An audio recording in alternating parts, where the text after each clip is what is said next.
Yan ka-idol, magandang hapon. Hindi na naman tayong maka-upload ng video. Maka-upload tayo ng video na ipapakita ko ng ginawa natin ito. Yan yung i-repair natin na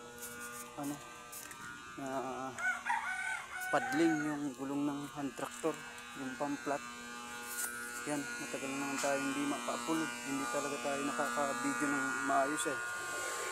Kaya dito papakita ko na lang yung ko ginawa. Yan. Mahirap talaga maging vlogger. Yan.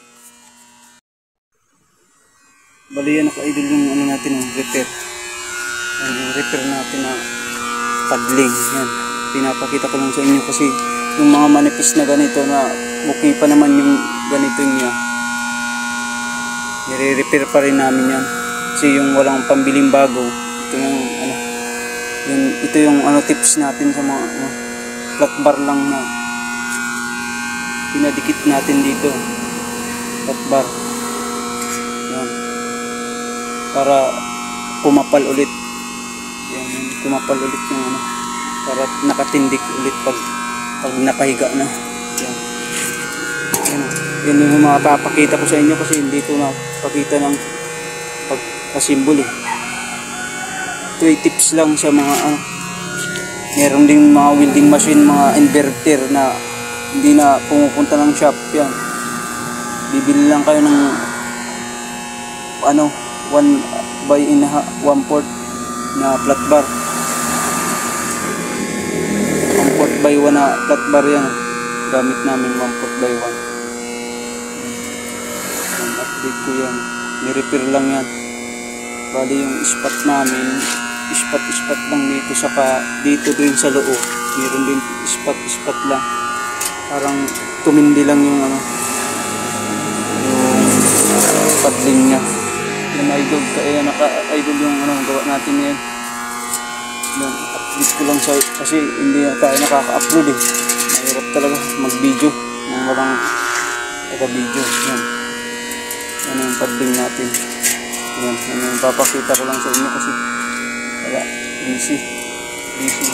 busy parating nasa company, minsan dito sa shop namin. Yan, dalawa yung kontrata natin. Yan yung tips natin, flat bar lang ito. Yan, flat bar, naka-repair lang siya kasi walang budget yung may-ari nito. Yung tips namin doon, pinakita namin yan. Kinain namin yung dati niyang flat bar. Saka ni-repair din dito, nabulok na kasi dito. Yan, pinalitan natin ng ganito para magparehas na.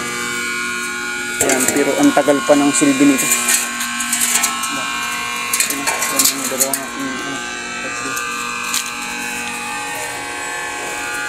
simbol na naman tayo ng repair lang. Mahal na kasi yung bago nito eh. Yan, sana masaya na naman kayo sa aking pinakita kahit pinapakita lang, hindi pinapakita yung pag-asimbol. Yan.